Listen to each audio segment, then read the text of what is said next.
Muy buenos días. La clase del día de hoy se titula La Corte Suprema Norteamericana. Los temas que vamos a tratar en la clase de hoy son los siguientes. Vamos a hablar del origen, del nombramiento, de los requisitos para ser magistrado de la Corte Suprema estadounidense, otras funciones que cuentan los magistrados, ¿no? Y algunas decisiones importantes que conviene tener presente, ¿no? Lo primero que habría que decir es que la Constitución estadounidense no detalla, ¿no?, el número de miembros que componen la Corte Suprema, ¿no? Es una facultad del Congreso, eso está así establecido en la Constitución, ¿no? El Congreso fija el número de jueces, ¿no?, que se necesitan, ya sea aumentando el número o disminuyéndolo, ¿no?, porque hay casos.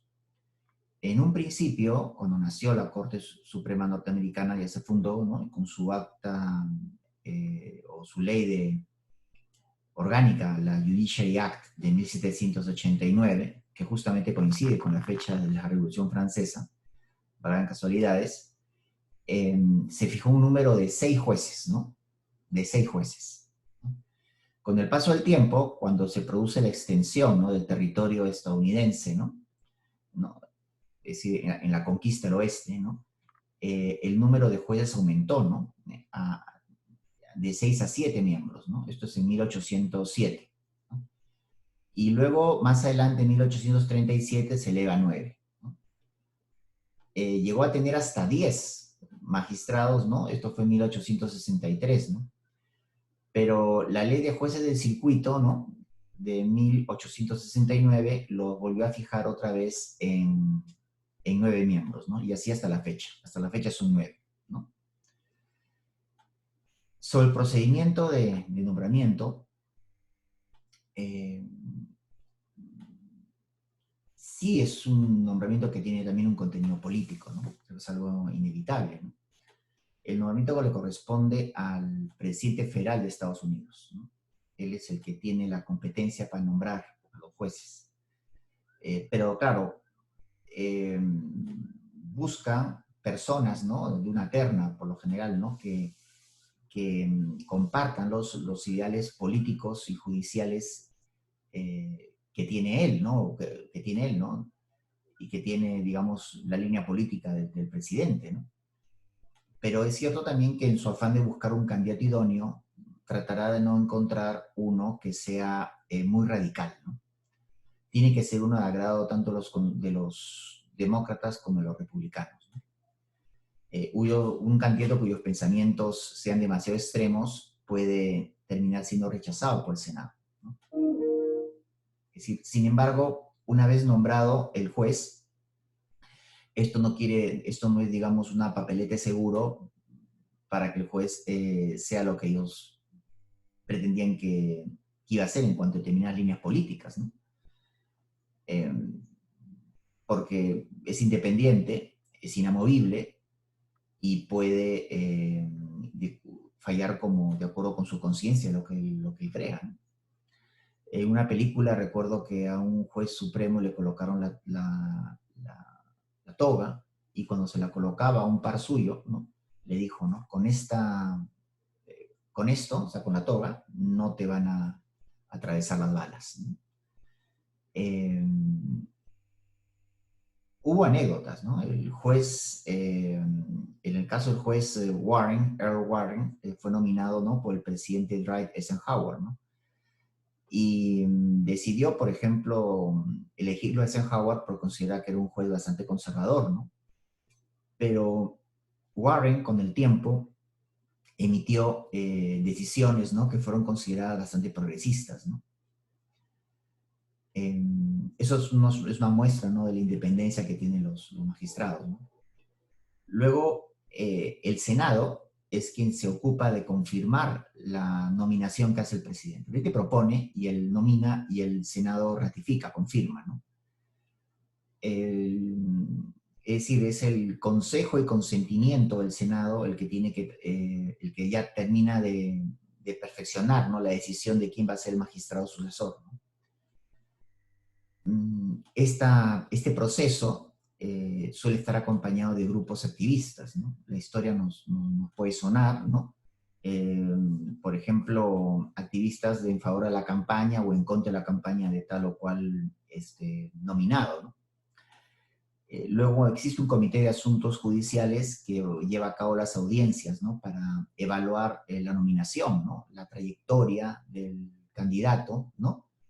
Eh, requiriéndose inclusive una mayoría simple para confirmar o rechazarlo, ¿no? En la historia de la Corte Suprema fueron 12 los candidatos nominados que fueron rechazados por el Senado, ¿no?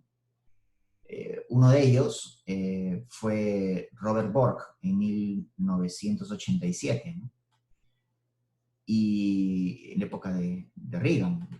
Y en 1991, la nominación del juez Clarence Thomas casi también fue rechazada, ¿no? Pero finalmente fue aprobado, ¿no? Con una elección bastante justa, ¿no? Algo así de 52 contra 48 votos, ¿no? 52 a favor, 48 en contra. El Senado, puede también rechazar un candidato cuando decide no votar por él, ¿no? Esto se da, por ejemplo, cuando usa la técnica del filibusterismo, que dilatan mucho la sesión de discusión y el tiempo se pasa y el nominado no se vota, ¿no?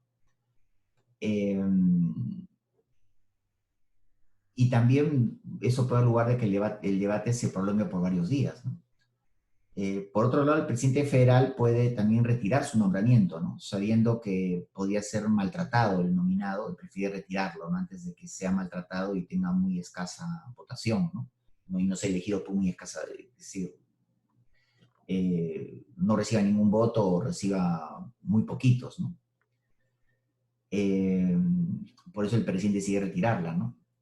Por ejemplo, Henry Bush padre retiró la nominación de Harriet Miers, ¿no? Luego de las críticas que recibió por parte de los sectores republicanos, ¿no? Dijo, pues no va a ser elegida, ¿no?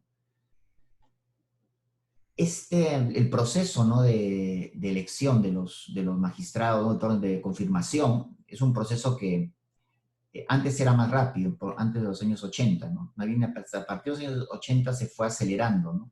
Porque la ciudadanía de una manera se fue percatando del poder que tenían los magistrados, ¿no? Y surgía mayor polémica en el Parlamento, ¿no? Antes no tardaba más de un mes, ¿no? Pero a partir, pues, de Ronald Reagan, el tiempo del proceso de confirmación se fue dilatando, extendiendo, como ya dije, y eso es por una percepción, ¿no? De la ciudadanía de que los jueces elegir, ¿no? Para cubrir las vacantes, pues, son personas que van a tener mucho poder y es conviene estar al tanto, ¿no? De su trayectoria, ¿no? Hoy en día el promedio, ¿no? Para cubrir una vacante en la Corte Suprema Americana demora más o menos alrededor de quizá año y medio, 2 años, ¿no? Pero hubo periodos en que no surgieron vacantes por mucho tiempo, ¿no? Por ejemplo, no hubo vacantes del nombramiento del juez Stephen Breyer, ¿no?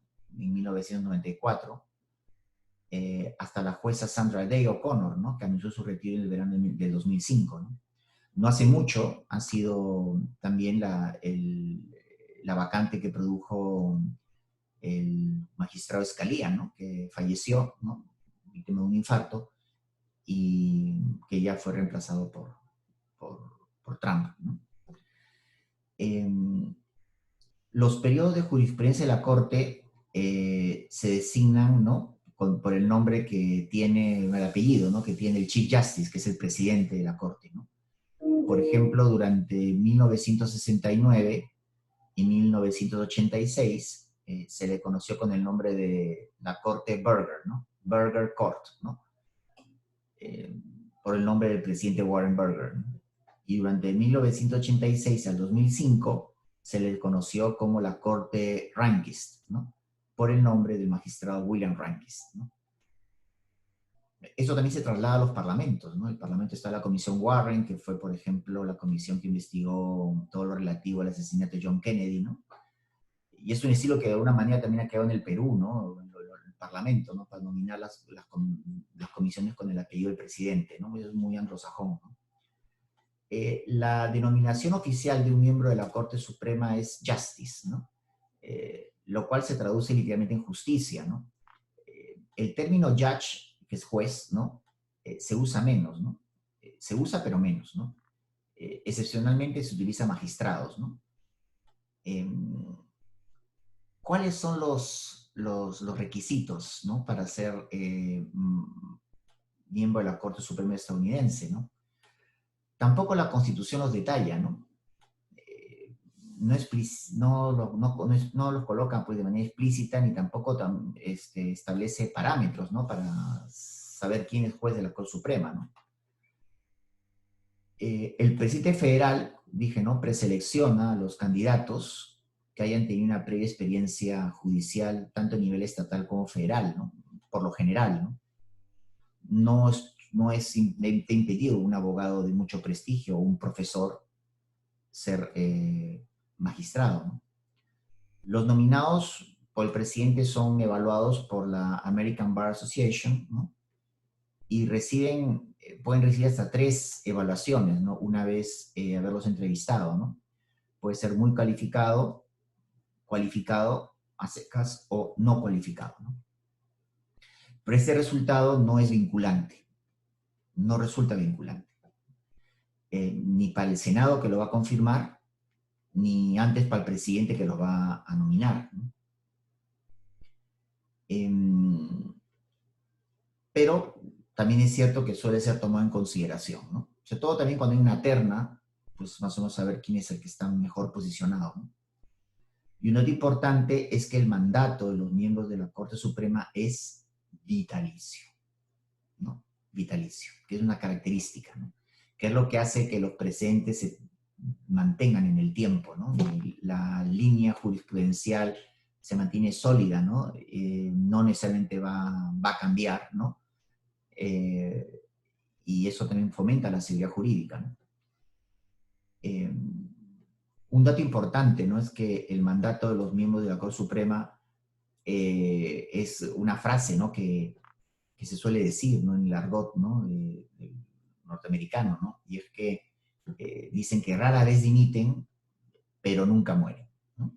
¿No? Es un decir, ¿no? Por su longevidad, ¿no? Otras funciones relevantes que cumple esta institución es que los miembros de la Corte Suprema son asignados a 1 o 2 circuitos judiciales, ¿no? Circuitos judiciales federales, ¿no? El Chief Justice suele ser asignado al circuito del Distrito de Columbia, ¿no? Y al circuito federal también, ¿no? Y los demás jueces van a ocupar los demás circuitos, los circuitos restantes, ¿no? Solo en el caso que, o sea, cuando un caso debe ser llevado a la Corte Suprema, ¿no? Se debe registrar, ¿no? La oficina del juez que tiene competencia, ¿no? Sobre el circuito donde surgió la apelación, ¿no? El juez supremo que está a cargo de un circuito judicial, pues a él va a llegar, ¿no? Un caso, ¿no? Que surgido en el circuito judicial que pues eventualmente podría ser llevado a conocimiento de la Corte Suprema.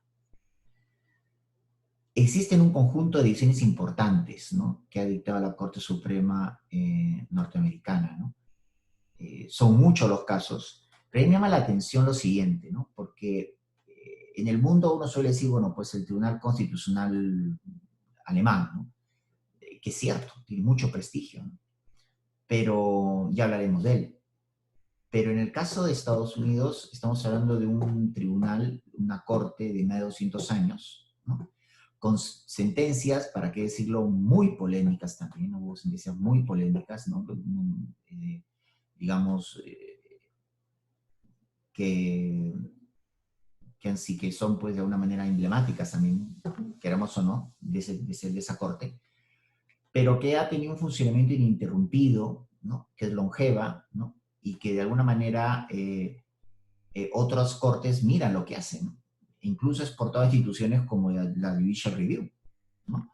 Ha exportado lo que es las el estado de cosas constitucional, como así le apodó Colombia mirando los Estados Unidos, ¿no? The binding precedents, ¿no? Los precedentes vinculantes también, ¿no? Como los conocemos, son varias instituciones, ¿no? Lo cierto es que, claro, marca mucho que el modelo norteamericano es un modelo también de common law, ¿no? Entonces, nosotros hemos mirado más a los modelos romano-germánicos y por eso, a la hora de hacer un ranking, tenemos siempre al alemán con merecimientos, ¿no? En la posición que tiene, ¿no? Pero no hay que descartar que esta Corte Suprema es, en la práctica, también un tribunal constitucional, no especializado. Llega a ver unos cuantos casos, pero resuelve temas obviamente constitucionales, pero obra. Y de alguna forma el modelo alemán miró al norteamericano, que también es un tribunal federal, ¿no? Miró al modelo americano, ¿no? Con diferencias, claro está, pero lo observó, ¿no?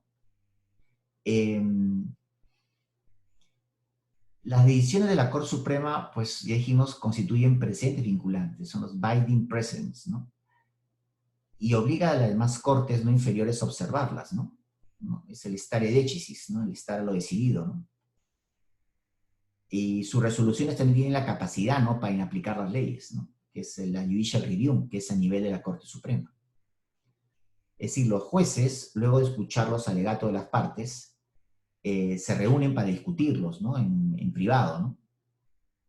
En una sala. Y cada uno brinda su posición, ¿no?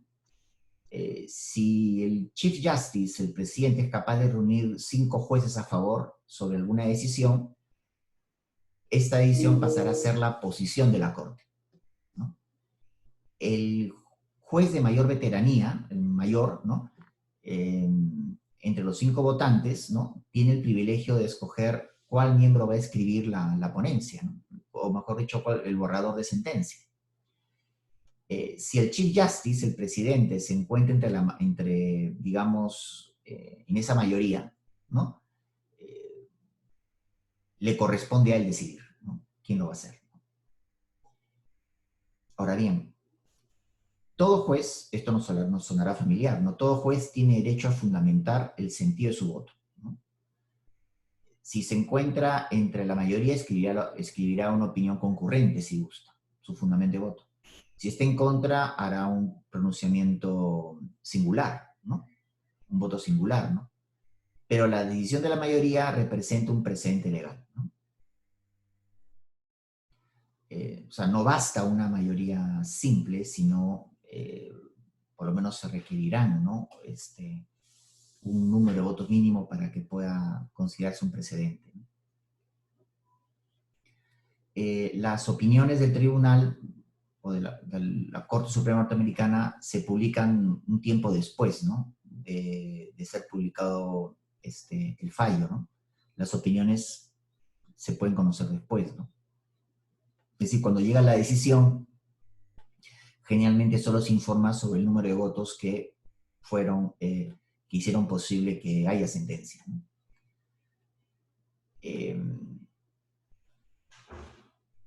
Desde el día en que la Corte Suprema se reunió por primera vez, ¿no? Ya hablemos en 1790, ha emitido, ya son varios tomos, deben ser miles, ¿no? de opiniones sobre todos los temas, ¿no? Desde los poderes que tienen las instituciones políticas, el Ejecutivo, el Legislativo, hasta los derechos civiles, ¿no? Y hasta la misma libertad de prensa, ¿no? Estas decisiones pueden ser poco conocidas para algunos, ¿no? Y pueden tener escaso interés, ¿no? Para mucha gente, ¿no? Pero para nosotros, los abogados, pues en materia de hecho constitucional, destacan por el impacto que han tenido en la historia del país, ¿no? De Estados Unidos, ¿no? Especialmente porque algunas que han calado tanto en el aspecto social fueron conquistas judiciales, no fueron conquistas provenientes de una revolución, llámese la revolución en Francia o una revolución mexicana, ¿no? Sino han sido producto de conquistas judiciales, ¿no? Como fue la Judicial Review en su momento, ¿no? Algunos de los casos más significativos se pueden resumir, ¿no? Por ejemplo, es evidente que El primero de ellos lo puedo mencionar. El primero de ellos es, lo ven en la pantalla, ¿no? El caso Marbury versus Madison, ¿no? Eh, este caso es emblemático, ¿no? Porque es, si no es la más importante, es una de las decisiones más importantes de la Corte Suprema, porque, como dicen algunos, empoderó a la Corte, ¿no? A partir de esta sentencia, la Corte no se mostró como, como una institución débil, ¿no? Sino que puede hacerle cara, ¿no? A quien tenga que hacerle cara, ¿no?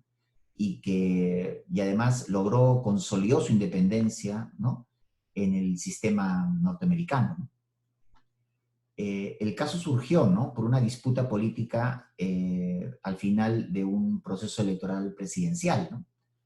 El presidente Thomas Jefferson asume la presidencia y el día anterior, la noche anterior, el presidente, pues Adams, decide, antes de irse, no perder control, ¿no? de los magistrados y decidió nombrar a un número de jueces de distrito el día anterior, la noche anterior, le llamaron los jueces de la medianoche, ¿no?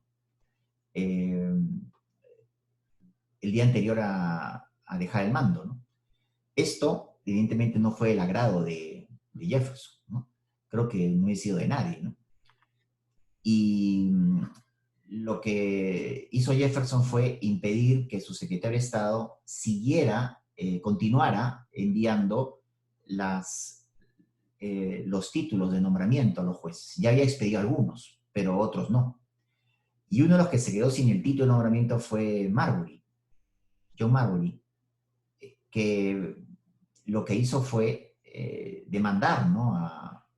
a Madison, el secretario de Estado de Jefferson, para que le entregue su título. La acción que utilizó fue el writ of mandamus, que equivale en el Perú a una acción de cumplimiento, ¿no? Ante este funcionario renuente a acatar un acto administrativo, ¿no?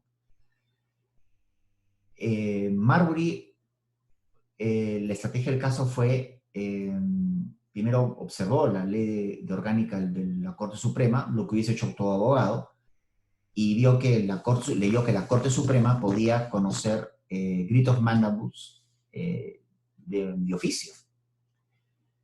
Y así lo hace, ¿no? El caso llega a la Corte Suprema y es admitido, y el juez John Marshall, ¿no? Lee el caso, lo estudia y defiende una posición entre los demás jueces que fue la siguiente, ¿no? Que encontraba incompatibilidad, ¿no?, entre lo que decía la ley orgánica, la Judiciary Act de 1789, que sostenía que la Corte Suprema podía conocer writ of mandamus directamente, de oficio, y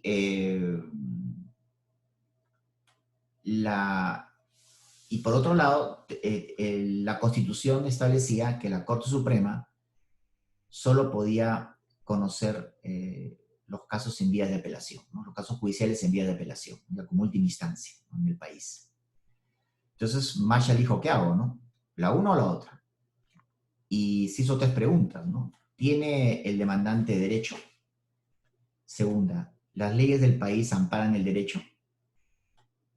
Tercera, ¿es ese tribunal competente? Pues a la primera le dijo que sí tiene derecho y la ley lo ampara. Pero a la hora de la competencia dijo que no, porque la Constitución decía que la Corte Suprema no es competente. Por tanto, él se debe a la Constitución, más que a su ley orgánica. Con lo cual no aplicó la ley orgánica y Marbury se quedó sin el título, ¿no?, de juez. Marbury perdió, pero ganó el derecho constitucional con la llamada revisión judicial de la constitucionalidad de las leyes, ¿no? Es el caso que tuvo bastante trascendencia. Otro caso es el de Gibbons versus Owen, ¿no? Gibbons versus Owen, ¿no?, de 1824. Si no lo dije, Maurice Madison es de 1803, ¿no?, que lo ven en pantalla. Gibbons versus Owen, ¿no? Aquí hay un tema, pues, comercial, mercantil, ¿no? Porque recordarán que la Confederación Norteamericana fracasó, se mostró muy débil, ¿no?, especialmente en la época de la independencia americana, y precisamente porque la Confederación se sentía débil para poder regular, ¿no? la economía, ¿no? General a través de regulaciones que puedan dictar, ¿no? Para todo el país y que tengan un impacto en los Estados Federados, ¿no? Y poder mantener cierto orden, ¿no? Sin restarle competencia a los Estados Federados en otras materias, ¿no? Pero la nueva Constitución, pues, empoderó al Congreso para regular el flujo del comercio interestatal, ¿no? Entonces, la Constitución confirió al Parlamento, ¿no? La facultad de regular el comercio entre distintos estados, ¿no? Eh, a pesar que los estados miembros siempre querían mantener cierto control, ¿no?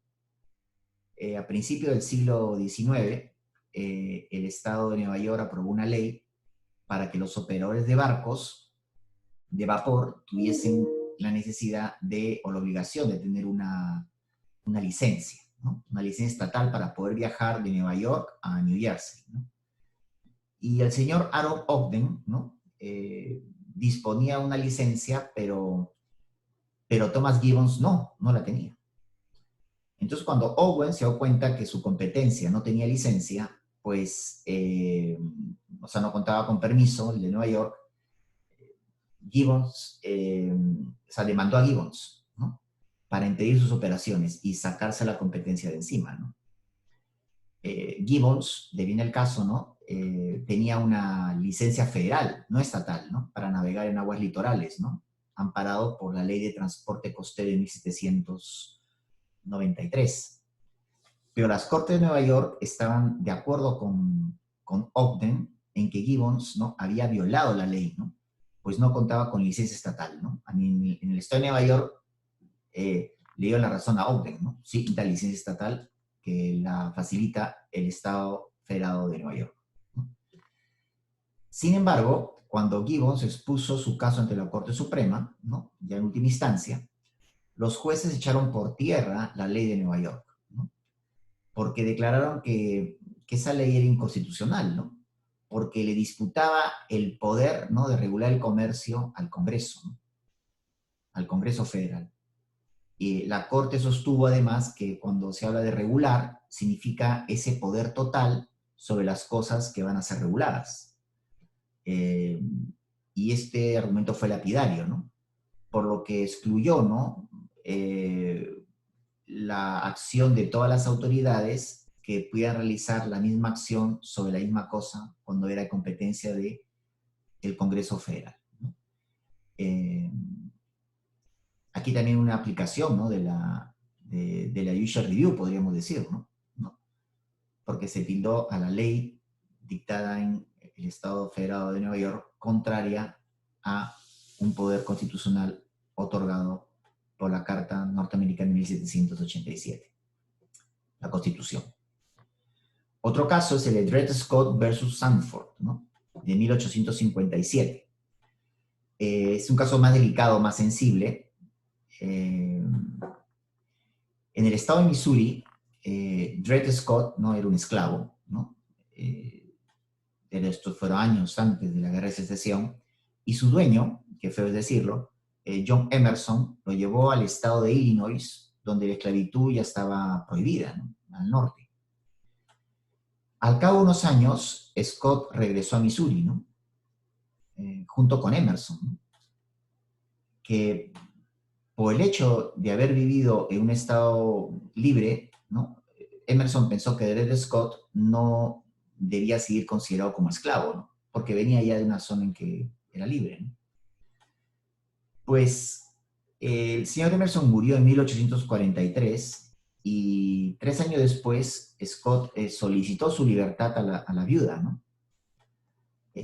Scott ganó el litigio en una corte en Missouri, ¿no? En 1850, pero en 1852 la Corte Suprema revocó la decisión, ¿no? Mientras duró el proceso, ¿no? Hasta que ya la Corte Suprema revocaba la decisión, la señora Emerson se había vuelto a casar, ¿no? Y Scott se convirtió en, muy duro decirlo, propiedad legal del hermano de la señora, ¿no? El señor John Sandford. Scott decidió demandar a Sanford en la Corte Federal exigiendo su libertad, pero la Corte falló en contra, ¿no? de él en 1854. Es decir, no tuvo suerte, y no se hizo, actualmente lo veríamos que no se hizo justicia, ¿no? Eh, Cuando este caso fue sometido, ¿no?, a la Corte Suprema, los jueces dictaminaron que Scott no había adquirido la condición de ciudadano por el hecho de haber vivido en un estado libre, ¿no? Y que seguía siendo, pues, afroamericano en todo caso, ¿no?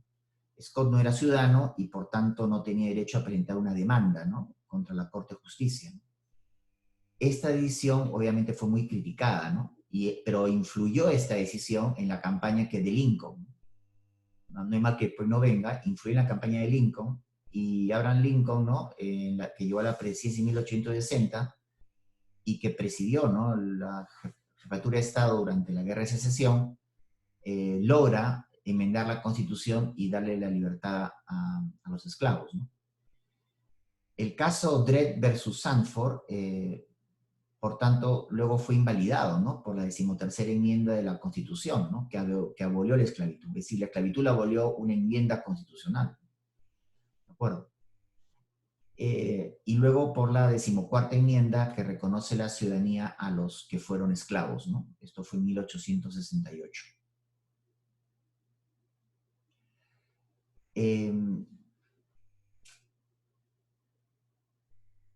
Otro caso es la Junta Nacional de Relaciones Laborales, la NLRB, ¿no?, versus Jones and Loughlin Steel Corp., ¿no?, en 1937, ¿no? De manera similar al caso de Gibbons versus Owen, se estableció, ¿no?, la supremacía del Congreso para la regulación del comercio interestatal, ¿no? En este caso, el de la Junta Nacional de Relaciones Laborales y contra Jones y Loughlin, amplió la autoridad del Congreso para legislar sobre el comercio interestatal, ¿no? Amplió las competencias, ¿no? El caso, ¿cómo se origina? Porque esta empresa, ¿no?, Jones and Loughlin, eran una de las empresas productoras más importantes de acero del país, ¿no? Y esta empresa transgredió, ¿no?, la Ley Nacional de Relaciones Laborales de 1935, ¿no?, pues cesó a 10 empleados por haber participado en actividades sindicales, ¿no? Simplemente los apartó, lo despidió. La ley, ¿no?, a la cual estoy refiriéndome, prohibía una serie de prácticas laborales injustas, ¿no?, y protegía los derechos de los trabajadores para formar sindicatos y llevar a cabo negociaciones colectivas, ¿no? La compañía, Jones & Loughlin, se negó, ¿no?, a obedecer, ¿no?, la orden de la Junta Nacional de Relaciones Laborales, que le exigía reponer a los trabajadores, ¿no? Y un tribunal de apelaciones de circuito no se hizo cargo de imponer el cumplimiento de la orden a la Junta, ¿no? O sea, curiosamente, ¿no? Es algo un poco en la época singular, porque no puede dejar nuestra justicia, ¿no? Por tanto, la Corte Suprema terminó revisando el caso, ¿no? Aquí el problema de fondo era resolver si el Congreso tenía o no autoridad para regular las actividades locales de las compañías que participaban en el comercio interestatal, ¿no? O sea, qué es lo que pasa dentro de la compañía. Ya no solo cuando la compañía realiza el comercio interestatal fuera, sino que lo que pasa dentro de la casa, ¿no? Jones & Loughlin alegaban que las condiciones que regían dentro de la fábrica no afectaban el comercio interestatal, porque igual los productos salían, si iban 10 trabajadores, pues llegaban otros 10 y la producción continuaba, ¿no? Entonces no se afectaba según el comercio interestatal, ¿no? Y que por tanto no estaban bajo la jurisdicción reglamentaria del Congreso, ¿no? Es lo que decía la defensa. La Corte Suprema pues no fue la misma opinión, ¿no? Porque la suspensión de esas operaciones, ¿no?, a causa de esa pugna industrial, tendría, según la Corte Suprema, un efecto muy grave sobre el comercio interestatal, ¿no?, al final, ¿no?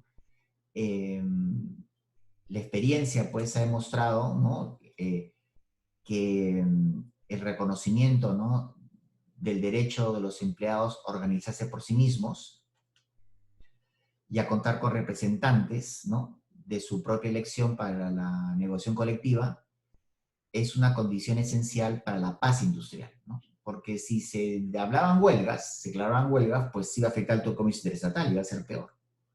Entonces, vio más allá, ¿no? La Corte Suprema, ¿no? De una simplemente pretensión local, ¿no? De esta manera, al defender la constitucionalidad, ¿no?, de la Ley Nacional de Relaciones Laborales, la Corte concedió la victoria, ¿no?, a los trabajadores, ¿no?, y preparó el terreno para que el gobierno federal introdujera una regulación de más largo alcance, ¿no?, sobre lo que ocurría en la industria local, ¿no?, lo que ocurría en la industria local, ¿no? O sea, en todos sitios se cuecen habas, ¿no? Otro caso importante y muy sensible es el de Brown versus la Junta de Educación de Topeka en 1954, ¿no? Antes de este caso histórico, recordar que incluso pues, hay muchos años después, en el siguiente siglo, ¿no?, después de la Guerra de Secesión, se mantuvo la regla, ¿no?, de iguales pero separados, ¿no? O sea, no fue tan instantáneo, ¿no? Y en el Distrito de Columbia, como un ejemplo, ¿no?, con muchos otros estados, existían sistemas escolares segregados, ¿no? Desde el punto de vista racial, ¿no? Y esto era amparado por la autoridad de la decisión de la Corte Suprema, ¿no? En el caso Plessy versus Ferguson de 1896, ¿no? La frase, pues, iguales pero separados, ¿no? La cual permitía, ¿no?, la segregación siempre que las instalaciones fueran iguales para todos, ¿no?, en calidad, ¿no? En los años 50, a raíz de la sentencia Brown versus Board of Education of Topeka, fue un caso que atendió la situación particular de la niña Linda Brown, ¿no?, una niña de tercer grado de primaria con residencia en Topeka, ¿no?, en Kansas, cuya escuela quedaba a distancia de su casa, ¿no? Estaba ubicada casi 1 kilómetro de su hogar, ¿no? Y tenía que llegar a través de una subestación de ferrocarril, ¿no?, para poder llegar. Cuando tenía pocas cuadras de su casa un colegio, ¿no?, pero se le había denegado la admisión, porque por un tema racial, ¿no? Tenía que ir al colegio según lo que le correspondía, según la ley, ¿no? Mientras que había un colegio, repito, que estaba a 7 cuadras de su casa, ¿no? Su padre, Oliver Brown, pues no se quedó con los brazos cruzados y llevó el caso a lo que hoy día podría entenderse como una ONG, ¿no?, que es la National Association for Advancement of Colored People, ¿no?, que una organización, ¿no?, en pro de los derechos, ¿no?, de los afroamericanos. Esta organización se creó en 1909 para promover los hechos civiles y contra la segregación racial, ¿no? Y ellos le prestaron su ayuda legal, ¿no? La sentencia puso fin al litigio, ¿no? Y también la Corte Suprema, pues, dio un conjunto de medidas complementarias, ¿no?, para que sea plenamente vinculante. No tuvo una implementación inmediata porque esto sería, digamos, las sentencias tienen que ser previsoras y, digamos, iba a ser una sentencia que iba a producir un choque cultural en ese momento quizá relevante, ¿no? Entonces, lo que determinó la Corte es que tendrían que darse algo así como remedios estructurales, ¿no? Structural remedies, ¿no? Para que progresivamente se pueda asimilar, ¿no?, en los colegios, ¿no?, a todos los chicos sin importar su condición, ¿no? Y de hecho, algunos distritos, ¿no?, escolares dejaron de segregar de modo pacífico, pero igual hubo iniciales reacciones en contra, ¿no?, que también se dejaron sentir, ¿no? Un año después de esta decisión de Brown versus la Junta de Educación de Topeka, los estados del sur solicitaron que se les ciñera la tarea de la integración escolar, ¿no? Nuevamente los estados del sur, a pesar que habían pasado años después de la Guerra de Secesión. Y hubo un segundo pronunciamiento sobre el tema, ¿no?, conocido coloquialmente como el Brown II, ¿no?, en 1955, ¿no?, que es el año siguiente, ¿no?, que confirmó la inconstitucionalidad de la segregación racial, ¿no?, porque afectaba la 14ª enmienda de la Carta de 1787 de la Constitución, ¿no? Es decir, la protección de los derechos de igual trato, no discriminación y pleno desarrollo de la personalidad, ¿no? Lo que hizo la Corte fue establecer la fórmula de la velocidad moderada, ¿no? La deliberate speed, la que permitió a los estados su progresiva implementación en el tiempo, ¿no? Para evitar un estallido social, cultural, un choque, se fue aplicando progresivamente, ¿no? Y las consecuencias resultaron un nuevo desafío, ¿no? Para la ejecución de las sentencias judiciales, ¿no? Las cuales dieron lugar a confrontaciones, ¿no? Obviamente disturbios civiles, raciales, la resistencia en muchos estados, esto no fue automático, eh, estados federados conservadores, ¿no? Hasta la necesidad de desplegar, ¿no? Tropas federales en algunos de ellos, ¿no? Hasta ese nivel, ¿no? Como por ejemplo ocurrió en la ciudad de Little Rock, ¿no? En Arkansas, en 1957. La interpretación constitucional realizada por la Corte Suprema argumentó lo siguiente, ¿no? Argumentó la necesidad de establecer, bajo ciertas circunstancias, los llamados recursos constitucionales, ¿no? Las constitutional remedies, ¿no? O structural remedies, ¿no? Que eran aplicados prospectivamente, ¿no? Y que permitirían, por tanto, una progresiva ejecución de sus sentencias, ¿no?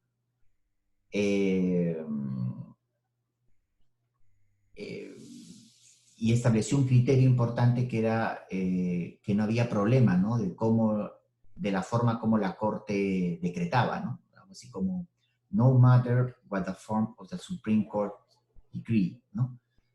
No hay ningún problema, ¿no? De la manera, ¿no? De la manera como la Corte resuelve, ¿no? Creando esta figura, ¿no? De, de las velocidades, ¿no? Para poderse implementar, ¿no? Aplicar, ¿no? La sentencia que acaba de dictar, que no iba a tener un efecto inmediato, sino prospectivo y progresivo, ¿no? De esta manera, sería ilusoria, ¿no? La aplicación inmediata de una decisión que cambiaría el estilo de vida y cosmovisión que operaba en la época, ¿no? Otro caso que es importante mencionar es Gideon versus Wainwright, ¿no? En 1963, y el más famoso, Miranda versus Arizona de 1966, ¿no? Estas dos decisiones de la Corte Suprema en la década del 60, de 1960, brindaron, ¿no? Apoyo a los derechos de las personas acusadas de cometer delitos, ¿no? Clarence R. Gideon, ¿no? Fue arrestado en 1961 por el allanamiento de un salón de billar, ¿no? En Florida. Y cuando el acusado pidió que el tribunal le asignara un abogado defensor, el juez se negó a complacerlo, ¿no? Argumentando que la ley estatal solo disponía la asignación de un abogado para los casos que sean realmente importantes, ¿no? Por ejemplo, donde hubiera asesinato o se sanciona a alguien con la pena de muerte, ¿no? Que no sea, pues, la razón de no tener dinero para no proteger a una persona que acusada por defender a una persona acusada de asesinato, ¿no? O que va a ser condenada a pena de muerte, ¿no? Gideon terminó defendiéndose por sí mismo, ¿no? Y fue declarado culpable, ¿no? En la cárcel pasó horas enteras en la biblioteca estudiando libros de derecho y resolvió, ¿no? Enviar una petición manuscrita a la Corte Suprema, ¿no? Para que conociera su caso, ¿no? Lo que estaba padeciendo, sintiéndose inocente y por no tener abogado, ¿no? La Corte Suprema decidió, ¿no? Que se le había negado el derecho a un juicio justo, ¿no? Que es lo que entiende la Constitución como el due process of law, ¿no?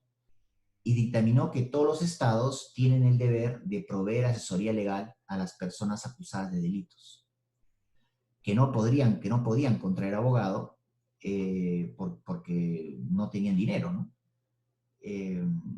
Ahora esto hay que probarlo, ¿no? Se tiene que demostrar, ¿no? Cuando Gideon fue sometido por tanto un nuevo juicio, porque se anuló el anterior, y ya tuvo ayuda de un abogado, Gideon fue declarado inocente, ¿no? Lo cual eso ayudó a confirmar las cosas, ¿no? 3 años más tarde, la Corte Suprema decidió que que el acusado debía tener también derecho a un asesor legal, ¿no? Incluso desde mucho tiempo antes de terminar compareciendo ante un tribunal, ¿no? Es el caso de Ernesto Miranda, que fue declarado culpable por rapto y violación, ¿no? Por una corte estatal de Arizona, ¿no? La convicción del juez se basó en la confesión que hizo Miranda, ¿no? A los oficiales de policía, ¿no? Luego de 2 horas de interrogatorio, ¿no? Sin que antes se le hubiera informado, ¿no? Que tenía derecho a contar con la presencia de un abogado, ¿no? Entonces esto creó dudas respecto a la forma como se produjo el interrogatorio, bajo qué circunstancias, ¿no? Por eso en su veredicto, la Corte Suprema dispuso que los oficiales de policía, luego de efectuar un arresto, tienen el deber de informar, ¿no? Al detenido, ¿no? Lo que hoy se conoce como las advertencias Miranda, ¿no? Es decir, que el sospechoso tiene derecho a guardar silencio de cualquier cosa que diga, porque podría ser usada en su contra, que puede contar con la presencia de un abogado durante el interrogatorio, y que si no cuenta con un abogado, la corte le asignará uno, y si no puede pagar uno, por sus propios medios, pues claro, la corte le asignará uno de oficio, ¿no? Esto, por ejemplo, se conoce mucho en esta edición Miranda versus Arizona, es uno de los veredictos más conocidos, ¿no? Y se repite muy a menudo en las series de televisión, en las películas, en el cine, se suelen repetir mucho cuando los policías tienen a alguien, ¿no? Eso es a partir del caso en 1966, ¿no? Ya en 1966 esto ya queda consolidado, ¿no? Tenemos el caso New York Times versus Sullivan, que, bueno, en este caso, la primera enmienda de Estados Unidos sabemos que garantiza la libertad de prensa, ¿no? Pero por varios años la Corte Suprema rechazó la aplicación de la primera enmienda para proteger a los medios contra las demandas por difamación, ¿no? Es decir, las informaciones falsas publicadas, ¿no? Que dañan la reputación personal, ¿no? La imagen que tiene una persona, ¿no? Frente, ¿no? En una sociedad, ¿no? Que puede verse pues dañada, ¿no? El veredicto de la Corte Suprema en el caso New York versus Sullivan revolucionó, ¿no? La ley de difamación de los Estados Unidos, ¿no? Porque la Corte Suprema sostuvo lo siguiente, ¿no? Que los funcionarios públicos no pueden presentar con éxito una demanda por difamación por el simple hecho, ¿no? De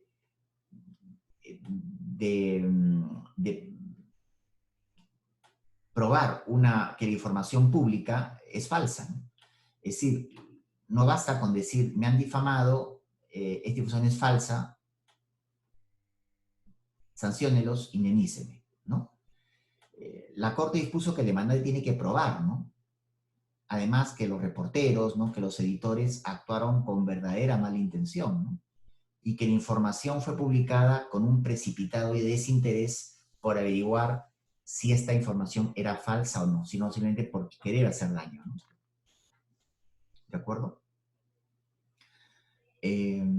Por eso, por ejemplo, uno puede ver, ¿no? Que a veces llaman por teléfono para escuchar opinión de la persona a la cual van a criticar, y la persona pues no contesta o no lo encuentran y dicen, no, se llamó a la persona, pero no contestó los mensajes. Pero aún así tiene que ser cierto, ¿no? Y por eso la parte tiene que demostrar, ¿no?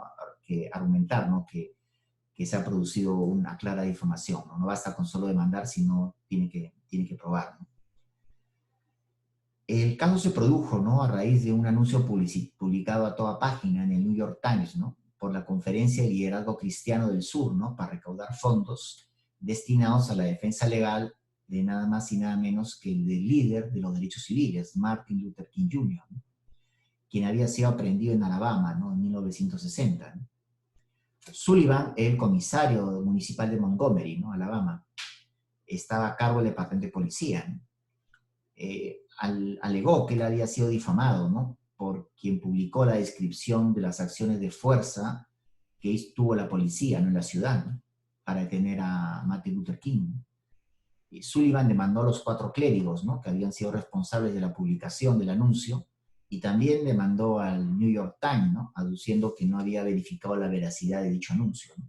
Cuando El anuncio contenía varias inexactitudes, sostenía él, y un jurado le adjudicó a Sullivan una indemnización de $500,000, ¿no? El Times, ¿no? Y los líderes de los derechos civiles apelaron, ¿no? Esta decisión, ¿no? Y llegaron a la Corte Suprema, ¿no? Y esta decidió en forma unánime a favor del diario y de los líderes de los derechos civiles, ¿no? La Corte dictaminó que las leyes contra la difamación no pueden ser invocadas para imponer sanciones a causa de la expresión de críticas a la conducta oficial de funcionarios públicos. Y que el hecho de exigir a los críticos que garanticen la precisión de sus comentarios daría lugar a la autocensura, ¿no? A una forma de control, ¿no? A una censura indirecta. La Corte, por tanto, no encontró evidencia alguna, ¿no?, que el Times y los clérigos hubieran obrado con mala intención, ¿no?, al publicar el anuncio, ¿no?, por la forma como se había detenido, ¿no?, a Martin Luther King, ¿no? Estos son los 7 casos que, resumidos, ¿no?, que pueden encontrarlos en Google, los pueden encontrar, los pueden leer, ¿no?, para entrar en más detalles. Pero hay miles, ¿no? Estamos mostrando los más, quizá, los más mediáticos, ¿no? Pero hay muchos más, ¿no?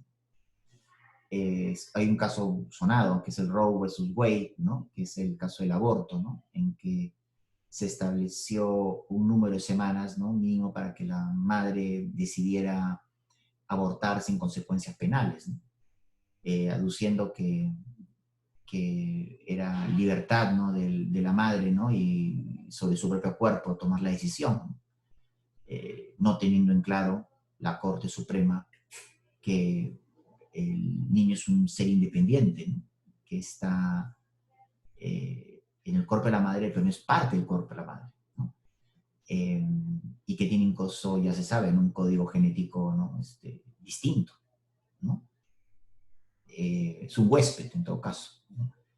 Pues bien, este caso fue muy sonado, ¿no?, en los Estados Unidos al principio de los años 70, ¿no?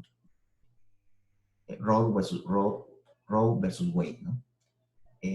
Finalmente, para concluir, ¿no?, unos datos curiosos es que la fachada que da vista al Congreso Federal, que corresponde al frontis, ¿no?, que está eh, arriba, ¿no?, eh, dice Equal Justice Under the Law, ¿no?, igualdad de justicia bajo la ley, ¿no?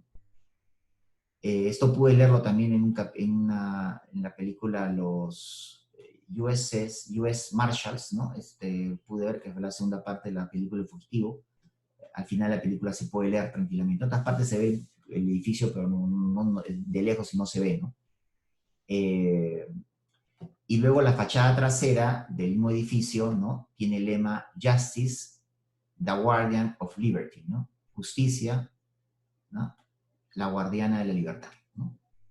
El edificio, pues, como datos anecdóticos, no he tenido la suerte de estar ahí, ¿no?, pero he revisado, tiene pues un sótano, ¿no?, que es un centro de mantenimiento, ¿no?, un garaje, ¿no?, un cuarto para correos, eso sirve de anecdotario, ¿no?, eso no es parte del examen. Un primer piso, ¿no?, con oficinas de información pública, unidad de publicaciones, salón de exhibiciones, cafetería, tienda de recuerdos, oficinas administrativas, ¿no?, para que vean, por lo emblemático que es, ¿no?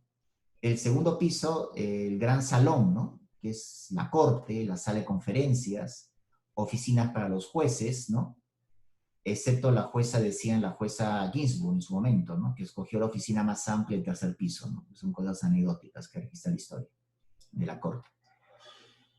El tercer piso, pues la oficina de la jueza Ginsburg, ¿no?, repito, ¿no?, la oficina del encargado de editar publicaciones, de publicar las decisiones de la corte, ¿no?, la oficina legal, las oficinas de asistentes de los jueces, el comedor, ¿no?, y la sala de lectura de los jueces también se encuentran en esta planta.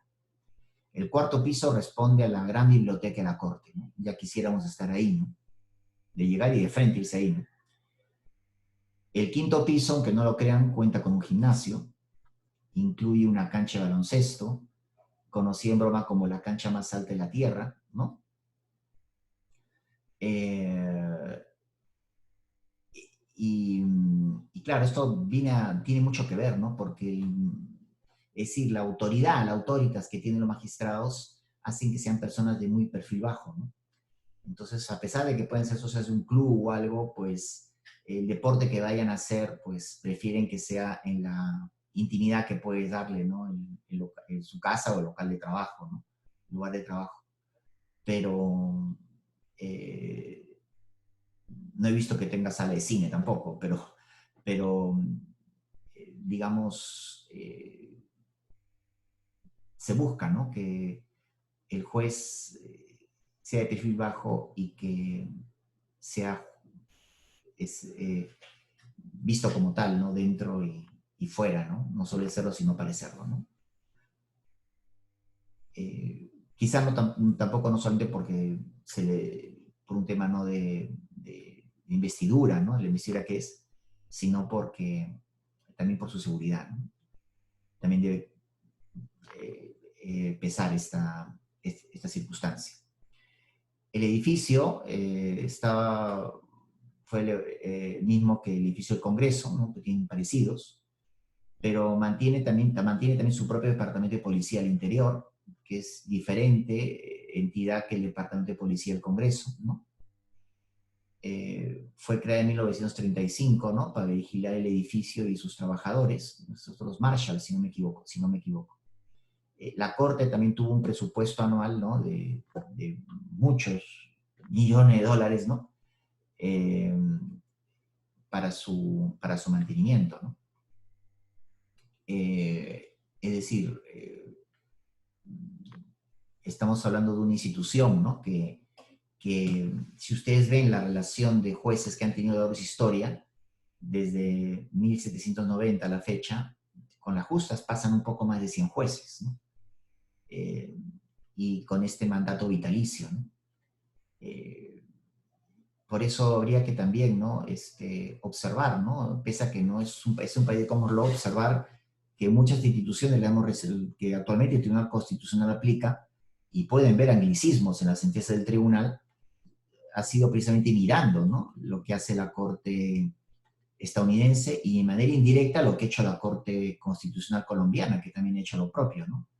Las structural remedies que hemos visto en el caso Brown versus la Junta de Educación en Topeka en el 54, Colombia las asimiló con el nombre del estado de cosas inconstitucional, ¿no? Eh, es decir, es una corte que es conveniente mirar lo que hace, leer. No necesariamente estaremos de acuerdo en todo lo que dice, pero creo que se ha ganado un sitio, ¿no? En el mundo, ¿no? Eh, ya lo compararemos con el caso de el Tribunal Federal Alemán más adelante. Eh, Damos por terminada la clase.